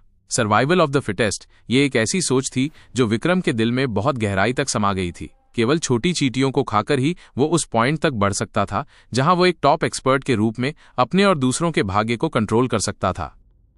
सुबह सुबह जब सूरज चमक रहा था और जंगल से धुंध ऊपर उठ रही थी, प्राचीन और विशाल जंगल ने एक नए दिन का वेलकम किया। अब जब जड़ी बूटी चुनने का काम बंद हो गया था, प्रिया नाश्ते की तैयारी कर रही थी, जबकि आदर्श आंगन में लकड़ियां काट रहा था। उसने कुल्हाड़ी का इस्तेमाल नहीं किया, बल्कि अपने नंगे हाथों से ही उन्हें काट रहा था। पाप, एक साफ और जोरदार आवाज सुनाई दी। एक ही वार में जलाऊ लकड़ी के 2 टुकड़े हो गए। आदर्श ने लकड़ी के उन 2 टुकड़ों को देखा और खुद से कहा, dragon rip tiger bone fist में पूरी तरह से मास्टर होने पर एक पेड़ के तने को 1 मिनट से भी कम समय में चॉपस्टिक जैसे छोटे छोटे टुकड़ों में तोड़ा जा सकता है। अगर मैं अगले 3 महीनों तक प्रैक्टिस करूं तो मुझे सरप्राइज होगा कि क्या मैं उस लेवल तक पहुंच पाऊंगा। आदर्श गहरी सोच में डूबा हुआ था, तभी उसने दूर से शोरगुल की आवाज सुनी। ध्यान से सुनते हुए आदर्श ने भीम की आवाज सुनी, लियान आदिवासी कबीले के लोगों, ध्यान से सुनो। कुलपति ने उजाड़ हड्डियों को परिमार्जित करने के लिए 10 मजबूत पुरुषों की भर्ती करने का ऑर्डर दिया है। जो लोग इंटरेस्टेड हैं वे इसके लिए साइन अप कर सकते हैं। उन्हें उनकी योग्यता के हिसाब से चुना जाएगा। ओह, उजाड़ हड्डियों को रिफाइन करने के लिए 10 मजबूत पुरुषों की भर्ती? आदर्श के मन में एक आइडिया आया। वो पिछले कुछ दिनों से उजाड़ हड्डियों को साफ करने से गांव वालों को होने वाली बीमारी के बारे में सोच रहा था। बड़ी संख्या में बीमार लोग एक चमत्कारी दवा से ठीक हो गए थे। उन्हें शोधन के लिए नए मजबूत लोगों की भर्ती करने में कुछ न कुछ तो गड़बड़ जरूर थी। ये सोचते हुए आदर्श ने अपनी लकड़ियां नीचे फेंक दी और गांव में अनाज धूपदानी की तरफ चल पड़ा। दूर से आदर्श भीम को ऊंचे स्थान पर खड़े होकर चिल्लाते हुए देख सकता था। बहुत से गांव वाले चिंतित थे। जो गांव वाले उजाड़ हड्डियों को साफ करने के लिए जिम्मेदार थे, उन्हें कई फायदे मिले थे। चमत्कारी दवा और बेकन के अलावा उन्हें फूड सब्सिडी भी दी गई थी। उजड़ी हुई हड्डियों के कारण लियान जनजाति के कबीले में बहुत कम भोजन बचा था और ज्यादा भोजन इकट्ठा कर पाना ही ग्रामीणों का सपना था। मैं साइन अप करूंगा, मैं भी एनरोल करूंगा। लोग एनरोलमेंट के लिए भीम की ओर दौड़े। उन्हें डर था कि कहीं उन्हें लाइन में लगने में देर न हो जाए। मैं, धीरू, उजाड़ हड्डियों को रिफाइन करने को रेडी हूं। मैं एक दूसरे दर्जे का पुरुष हूं। कुपोषण के कारण एक मोटा लेकिन पीले चेहरे वाला आदमी भीम के सामने खड़ा था। उसने अपनी आंखों में उम्मीद भरी नजरों से भीम को देखा। दूसरे दर्जे का पुरुष, वो मुश्किल से ही ऐसा कर पाएगा। भीम ने धीरू को एक तीखी नजर से देखा। भीम को नहीं पता था कि शोधन प्रक्रिया घातक थी। ये लियान आदिवासी कबीले में एक टॉप सीक्रेट था, इसलिए इस रहस्य को लीक होने से रोकने के लिए लियान आदिवासी कबीले के उच्च वर्ग के बहुत कम सदस्यों को ही पता था। योद्धा तैयारी शिविर के अन्य सदस्यों को ये नहीं पता था कि उजाड़ हड्डियों के ग्रुप में घातक फ्रॉस्ट क्यूई है, जो उनके शरीर में एंटर कर जाएगी और उनके जीवन को नष्ट कर देगी और अंगों की विफलता से उनकी मौत का रीजन बनकर उनके भाग्य को सीलबंद कर देगी। इसलिए भीम ने शोधन प्रक्रिया को एक अद्भुत काम माना। ऐसे अद्भुत काम के लिए लोगों को चुनने का अधिकार मिलने से भीम को संतुष्टि मिली। उसके पास जो अधिकार था उससे कई लोग उसकी तरफ चापलूसी भरी नजरों से देखने लगे और उसकी तारीफों की बारिश होने लगी। भीम लोगों के मामले में बहुत ही नखरेबाज था। धीरू, तुम किनारे खड़े रहो, तुम्हें एक ऑप्शन के तौर पर माना जाएगा। अगर कोई और ज्यादा सूटेबल नहीं हुआ तो तुम ही होगे। भीम की बातें सुनकर धीरू बहुत खुश हुआ। उसने भीम को लगातार थैंक यू कहा और फिर आज्ञाकारी ढंग से एक तरफ खड़ा हो गया। ओ, धीरू की तरह तुम भी यहाँ साइन अप करने आई हो? कमजोर पैरों वाले व्यक्ति के लिए हवा का एक झोंका तुम्हें उड़ा देगा। तुम्हें पता होना चाहिए कि उजाड़ हड्डियों के प्यूरिफिकेशन के लिए तुम्हें जलाऊ लकड़ी काटने, आग जलाने, सुबह से रात तक उसे पंखा झलने की जरूरत होती है। इसके अलावा कड़ाही के आसपास का टेम्परेचर बहुत ज्यादा होता है। सफिशिएंट फिटनेस के बिना तुम तुरंत बेहोश हो जाओगी। भीम ने अधीरता से बंदर जैसे पतले छोटू को भगाने के लिए अपना हाथ हिलाया। विक्रम ने मजबूत लोगों को चुनने का मिशन सौंपा था, कमजोर लोगों को चुनना बिल्कुल नहीं चाहिए था। एक एक करके ग्रामीण नामांकन के लिए आगे बढ़े। हालांकि कई लोगों को भगा दिया गया, जबकि कुछ ही रुके। आदर्श ने आसपास की सिचुएशन पर नजर रखी। उसे लगा कि उजाड़ हड्डियों में कुछ गड़बड़ है, लेकिन यदि कोई प्रॉब्लम थी भी तो उसे स्वयं ही इसकी जांच करनी थी, क्योंकि उजाड़ हड्डियां आदर्श के लिए बहुत इंपॉर्टेंट थीं।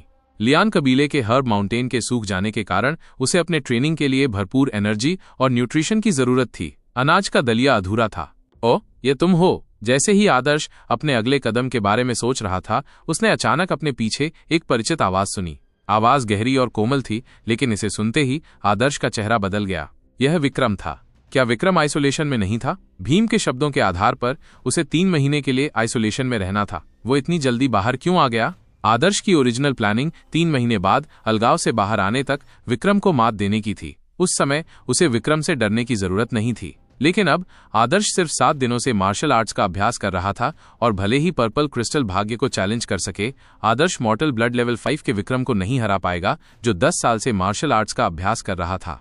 आदर्श ने ध्यान से सोचा। उनके मन में एक दूसरे के लिए कोई गहरी नफरत नहीं थी। विक्रम की हत्या की कोशिश शायद सिर्फ सुविधा का मामला रही होगी। यह उस व्यक्ति के समान था जो घर में चूहे को देखता है। वो व्यक्ति उसे मार देगा, लेकिन अगर वो चूक जाता है तो वो उसे मारने के लिए अपनी दीवारें नहीं गिराएगा। आदर्श ने विक्रम की आंखों से मिलने से पहले अपनी अभिव्यक्ति को शांत किया और पलट गया, लेकिन विक्रम को देखते ही वो तुरंत डर गया। उसे समझ नहीं आया कि उसे क्या करना चाहिए। युवा मास्टर विक्रम। आदर्श कुछ कदम पीछे हट गया, मानो वो विक्रम के अचानक प्रकट होने से चौंक गया हो। विक्रम ने भौहें सिकोड़ी। ये बच्चा नहीं मरा। उसकी ओरिजिनल हत्या का अटेम्प्ट वास्तव में सुविधा का मामला था। मुख्य रीजन वो नफरत थी जो उसे महसूस हुई कि आदर्श उसके लिए था। विक्रम को डर था कि शोधन प्रक्रिया के इंपॉर्टेंट स्टेप्स के दौरान और भोजन की कमी और मौतों का मेल ग्रामीणों को भड़का देगा। विक्रम को डर था कि आदर्श, जो आसानी से ग्रामीणों को भड़का सकता है, आदर्श की खुद के प्रति नफरत के कारण दंगा करवा देगा। विक्रम मार्शल आर्ट के सबसे ऊंचे स्टैंडर्ड्स का पालन कर रहा था ताकि लाखों लोगों पर राज कर सके। इस गोल के साथ उसकी मानसिकता एक सम्राट की थी। आदर्श के कद का व्यक्ति नगण्य था। किसी भी पोटेंशियल खतरे को रोकने के लिए आदर्श का मरना कोई बड़ी बात नहीं थी। विक्रम ने कई लोगों को मारा था। आखिरकार उजाड़ हड्डियों को परिमार्जित करने से ही कई मौतें हो सकती थी। चूंकि आदर्श की हत्या एक छोटी सी बात थी, इसलिए विक्रम ने इसे सीरियसली नहीं लिया। उसने पहले आदर्श के भाग्य की पुष्टि नहीं की थी। जब वो अपने एकांत से बाहर निकला, तभी उसे आदर्श जीवित मिला, जिससे वो हैरान रह गया। एक गरीब व्यक्ति के लिए अपने ही अटैक में न मरना क्या हो सकता था? क्या उसके अपने कौशल पर्याप्त नहीं थे? तुम यहाँ क्या कर रहे हो? विक्रम ने पूछा। युवा गुरु, मैंने सुना है कि लॉर्ड भीम उजाड़ हड्डियों को परिमार्जित करने के लिए मजबूत लोगों की भर्ती कर रहे थे। मैंने ये भी सुना है कि हमें बेकन मिल सकता है, इसलिए मैं ट्राई करने के बारे में सोच रहा हूँ। और आदर्श की बातें सुनकर विक्रम की आंखों में घृणा साफ झलक उठी। आदर्श सिर्फ 12 साल का था, फिर भी राशन वितरण के दिन उसके शब्द 12 साल के बच्चे के जैसे नहीं थे। उसके पास लोगों को दंगा भड़काने की क्षमता भी थी, जिससे वो विक्रम की कैलकुलेशन में एक अस्थिर फैक्टर बन गया। लेकिन अब आदर्श एक बच्चे की तरह लग रहा था। एक व्यक्ति जिसकी नजर सिर्फ बेकन पर थी, वो क्या कर सकता था? विक्रम को आदर्श की हत्या करने में रहस्यमयी विफलता को छोड़कर आदर्श से कोई परेशानी नहीं थी। चूंकि आप उजाड़ हड्डियों को परिमार्जित करना चाहते हैं, तो आप साइन अप क्यों नहीं करते? आप यहाँ क्या कर रहे हैं? युवा मास्टर से ईमानदारी से कहूं तो लॉर्ड भीम केवल ऐसे लोगों को चाहते हैं जो कम से कम दूसरे दर्जे के पुरुष हों, लेकिन मेरे लिए मैं। आदर्श ने ऐसा कहते ही अपनी आवाज धीमी कर ली। ऐसा लग रहा था जैसे उसे अपनी छोटी सी ताकत पर शर्म आ रही हो, और वो आगे कुछ भी कहने में असमर्थ था। विक्रम की आंखों में घृणा साफ झलकने लगी। ये बेवकूफ, मैं उसके बारे में इतना सोचता था। हाँ, वो सिर्फ 12 साल का है। उसके पास किस तरह की साजिशें हो सकती है? विक्रम भूल गया कि वो भी इतना बड़ा नहीं था। वो सिर्फ 17 साल का था। बाकी 17 साल के बच्चों में वो सबसे ज्यादा दुनियादारी वाला था, लेकिन फिर भी वो थोड़ा छोटा था। उसने कभी सपने में भी नहीं सोचा था कि उसके सामने बैठा 12 साल का बच्चा एक वयस्क की आत्मा रखता है। चूंकि तुम्हारे पास दिल है और तुम अपनी ताकत लियान आदिवासी कबीले को देने के लिए रेडी हो, इसलिए मैं तुम्हें मना नहीं करूंगा। ये देखते हुए कि तुम कितने महत्वाकांक्षी हो, तुम एक योग्य व्यक्ति हो जिसे ट्रेन किया जाना चाहिए। मैं एक एक्सेप्शन बनाऊंगा और तुम्हें एक चांस दूंगा। विक्रम ने आदर्श को कुछ प्रोत्साहन के शब्द दिए। ये मंदबुद्धि व्यक्ति थोड़ी ताकत दे सकता है। हालांकि वो एक बीमार बच्चा है, लेकिन फ्रॉस्ट विश को एब्जॉर्ब करने के लिए उसका उपयोग करते समय उसकी फिटनेस कोई मायने नहीं रखती। तो मैं उजाड़ हड्डियों को परिमार्जित कर सकता हूँ? आदर्श ने पूछा। विक्रम ने चुपचाप हाँ कह दिया। ये देखना सच में बहुत दयनीय था कि एक व्यक्ति ऐसा जीवन जी रहा है जिसमें वो अपनी मौत पर भेजे जाने से बहुत खुश है। थैंक यू युवा गुरु। आदर्श बहुत खुश था। ये कोई दिखावा नहीं था, क्योंकि वह सच में खुश था। उसने पहले सोचा था कि विक्रम पागल हो जाएगा और उसे जिंदा देखकर उसकी मौत पक्की करने के लिए उसे कुछ और बार मारने की कोशिश करेगा। हालांकि विक्रम के तरीके से आदर्श को कोई नुकसान नहीं होगा, लेकिन इसके कई परिणाम हो सकते थे। विक्रम को पहली बार आदर्श को मारने में फेल होने के कारण गलती समझ में आ सकती थी, लेकिन उसे इसका एहसास तब होगा जब दूसरी बार ऐसा होगा। आदर्श के लिए ये अच्छी खबर नहीं थी। उजाड़ हड्डियों को परिमार्जित करने के आदर्श के लक्ष्य को विक्रम ने पूरा कर दिया था। उजाड़ हड्डियों को परिमार्जित करने से आदर्श को सांस लेने का समय मिल गया। आदर्श की ताकत तेजी से बढ़ी, इसलिए 2 महीने के समय में चीजें अब पहले जैसी नहीं रहेंगी। आदर्श, तुम खाने के लिए घर क्यों नहीं आ रही हो? प्रिया ने खाना बनाना खत्म कर दिया था और आदर्श को देखने के लिए बाहर आई थी, लेकिन उसने देखा कि जैसे ही वो दरवाजे से बाहर आई, आदर्श विक्रम से बात कर रहा था। प्रिया को तुरंत चिंता हुई। विक्रम ने पहले भी आदर्श को बहुत नुकसान पहुंचाया था और लगभग उसकी जान ले ली थी। वो जल्दी से वहां चली गई। उसे डर था कि विक्रम आदर्श को नुकसान पहुंचाएगा। हालांकि प्रिया को विक्रम से बेहद नफरत थी, लेकिन वो जानती थी कि वो उसके साथ शिष्टाचार नहीं खो सकती। मैं समझती हूँ ये युवा मास्टर विक्रम है। विक्रम को देखकर प्रिया ने व्यंग्यपूर्वक मुस्कुराया और उसने आदर्श को अपने पीछे खींच लिया। ओ प्रिया, मुझे तुम्हारी याद है। प्रिया की हरकतों को देखकर विक्रम ने भौहें सिकोड़ लीं। ये लड़की अभी भी खुद के प्रति शत्रुतापूर्ण थी। विक्रम को ये पसंद नहीं था कि लियान जनजाति के गरीब लोग उसके प्रति कोई अनादर दिखाएं। ये सभी बड़ी शक्तियों के अधीन उसके भीतर एक हीन भावना का परिणाम था, इसलिए उसने उन गरीबों के बीच अपना अधिकार स्थापित करने का गोल रखा जो उसकी तुलना में नहीं थे। लेकिन प्रिया को वो एक ऐसी महिला मानता था जिसकी वो तारीफ करता था, इसलिए वो उसके प्रति ज्यादा सहिष्णु था। वो धीरे धीरे उसे वश में कर लेगा। विक्रम चला गया। हालांकि वो प्रिया की तारीफ करता था, लेकिन उसने उसे कोई ध्यान नहीं दिया, नहीं उससे एक शब्द भी कहा। वह एक कुलीन व्यक्ति था। वह एक सम्राट की तरह था जो केवल विजिट करता था, लेकिन कभी पीछा नहीं करता था। उसे बस प्रिया के किसी हताश स्थिति में पहुंचने और भीम को उससे निपटने के लिए इंतजार करना था। प्रिया ने विक्रम की पीठ की ओर देखा, जबकि उसने आदर्श के छोटे हाथों को पकड़ रखा था। आदर्श, क्या हो रहा था? कुछ नहीं बहन प्रिया, आपको चिंता करने की जरूरत नहीं है, आदर्श ने जवाब दिया। आदर्श ही वो व्यक्ति था जिसने प्रिया को बताया था कि विक्रम ने उसे चोट पहुंचाई है। जब से आदर्श ने उसे आश्वासन दिया, प्रिया ने राहत की सांस ली। इन कुछ दिनों में उसे स्पष्ट रूप से महसूस होने लगा कि उसका भाई अब वो साधारण बच्चा नहीं रहा। उसके अपने विचार थे। लेकिन प्रिया ने सोचना शुरू किया इससे पहले कि उसे कुछ गड़बड़ लगे। आदर्श, तुम उजाड़ हड्डियों को परिमार्जित करने के बारे में नहीं सोच सकती? तुम उस जगह नहीं जा सकती? आदर्श ने हैरानी से प्रिया को देखा। प्रिया की गहरी अंतर्ज्ञान सरप्राइजिंग थी। हालांकि वो नहीं जानती थी कि शोधन प्रक्रिया में क्या रहस्य है, लेकिन उसने अंदाजा लगाया था कि ये एक डेंजरस काम था। आदर्श ने धीरे से कहा, बहन प्रिया, मैं उतना कमजोर नहीं हूं जितना तुम सोचती हो। मृत्यु से वापस आने के बाद मुझे लगता है कि मैं अतीत से अलग हूं। क्या तुम्हें याद नहीं है कि मैं कुछ दिन पहले 20 मीटर ऊंची चट्टानों पर चढ़ रहा था? आदर्श के ऐसा कहने पर प्रिया को याद आया। वो आदर्श की चट्टान पर चढ़ने की स्पीड से हैरान थी, लेकिन उसने इसे एक्सेप्ट कर लिया, क्योंकि आदर्श को बचपन से ही चढ़ना और जड़ी बूटियां चुनना पसंद था। इस पर विचार करने पर आदर्श वास्तव में अधिक एनर्जेटिक था। वो योद्धा तैयारी शिविर के अधिकांश सदस्यों की तुलना में चट्टानों पर चढ़ने में बहुत बेहतर था। यह बात ध्यान में रखते हुए प्रिया को आश्वस्त महसूस हुआ। उसका भाई वास्तव में अलग था। कभी कभी किसी घातक स्थिति में न मरने के बाद में बहुत सौभाग्य मिलता है। प्रिया ने सुना था कि कुछ लोग बिजली गिरने से मारे गए थे, और न केवल वे मरते नहीं थे, बल्कि उन्हें स्पेशल कैपेबिलिटीज भी मिली थीं। क्या आदर्श भी ऐसी ही सिचुएशन में हो सकता है? उस रात आदर्श को एक नए कर्मचारी के रूप में अनाज धूपगाह के मैदान में लाया गया।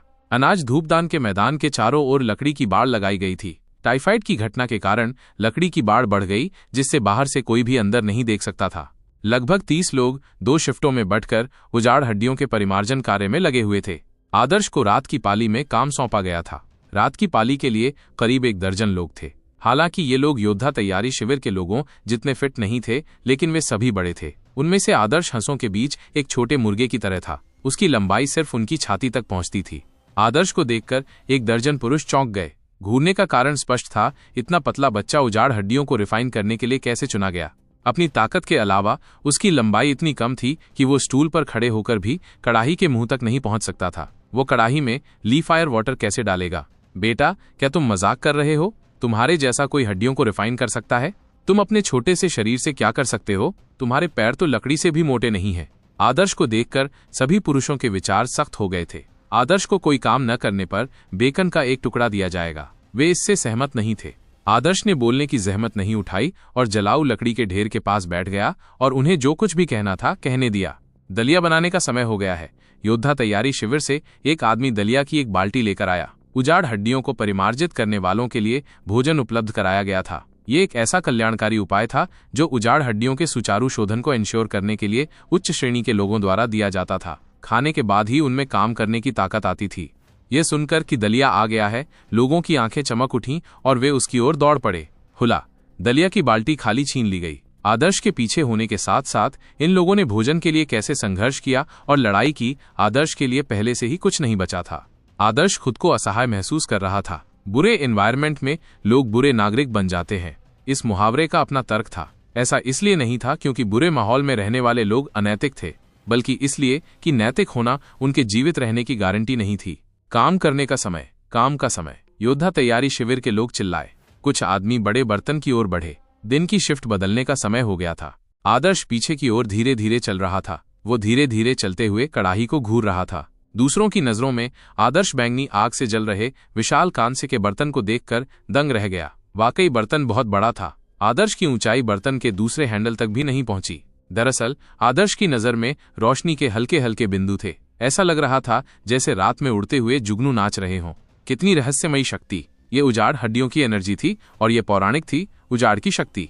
प्रकाश बिंदुओं की यह अंतहीन धारा आदर्श को उत्साहित कर रही थी। पहले बैंगनी क्रिस्टल ने उजाड़ हड्डियों की कुछ एनर्जी को एब्जॉर्ब कर लिया था, लेकिन वो बहुत दूर खड़ा था और बहुत कुछ एब्जॉर्ब नहीं कर सका। यह आज के विपरीत था, जहां वह उजाड़ हड्डियों के निकट संपर्क में था। इसकी तुलना में पर्पल, जेड जिनसिंग और ब्लैक फंगस की तुलना नहीं की जा सकती। एक ऐसे व्यक्ति की तरह जो सादा खाना खाने का आदी था, एक शानदार भोजन देखकर आदर्श बेहद उत्साहित था। यह ऐसा था जैसे कोई चोर किसी सम्राट के मकबरे में घुस गया हो या कोई नेवला मुर्गी के दड़बे में घुस गया हो। उजाड़ हड्डियों की सारी एनर्जी उसकी थी। बच्चे, तुम बेकार क्यों बैठे हो? लकड़ी काटो, एक आदमी ने आदर्श के सामने कुल्हाड़ी तानने से पहले चिल्लाया। आदर्श अपनी सुस्त अवस्था से जाग गया और खुशी खुशी लकड़ी काटने लगा। इस लड़के को दिमाग की बीमारी है, आदमी ने कसम खाई। वो भी अपने काम में व्यस्त हो गया। वो और बाकी लोग लकड़ी काटने के काम में लग गए। जलाऊ लकड़ी आग के सोर्स की कुंजी थी। ये बहुत मजबूत और भारी थी। बैंगनी जलाऊ लकड़ी को काटने से पहले कुछ मजबूत लोगों को कड़ी मेहनत करनी पड़ी। ये लोग कड़ी मेहनत करते थे क्योंकि अगर वे अच्छा काम करते तो उन्हें फोरमैन के पद पर प्रमोट किया जा सकता था और अधिक बेकन तथा भोजन मिल सकता था। आदर्श खुश तो था, लेकिन बहक नहीं गया। उसे पता था कि उजाड़ हड्डियों के शोधन का टाइफाइड के प्रकोप से कुछ लेना देना है। वो पूरी तरह से जांच करना चाहता था कि टाइफाइड के प्रकोप का कारण क्या था। यदि बैंगनी क्रिस्टल इसे हल नहीं कर सकता था तो चाहे कितना भी बड़ा पुरस्कार क्यों न हो, आदर्श केवल भाग जाएगा। इसलिए जब आदर्श बिना किसी स्पेशल उद्देश्य के जलाऊ लकड़ी काट रहा था तो वह ध्यान से लाल गर्म कांस्य कड़ाही को देख रहा था। धीरे धीरे आदर्श को प्रॉब्लम का एहसास हुआ। बड़े बर्तन से दो अलग अलग रंग के प्रकाश बिंदु निकले। पहला बैंगनी रंग का था। यह मुख्य धारा का हिस्सा था। यह बिना किसी उद्देश्य के इधर उधर उड़ता रहा और आदर्श को एहसास हुआ कि अगर वो ध्यान केंद्रित करेगा तो ये हल्के बिंदु उसकी ओर उड़ेंगे। बैंगनी क्रिस्टल के आदर्श के हृदय में विलय के बाद आदर्श को लगा कि अब वो बैंगनी क्रिस्टल द्वारा एब्जॉर्ब की जाने वाली मात्रा को कंट्रोल कर सकता है, क्योंकि वो नश्वर रक्त के दूसरे लेवल में एंटर कर चुका था। वो चुन सकता था कि वो एब्जॉर्ब करना चाहता है या नहीं। दूसरा प्रकाश बिंदु दूसरे रंग का था, बर्फीला नीला।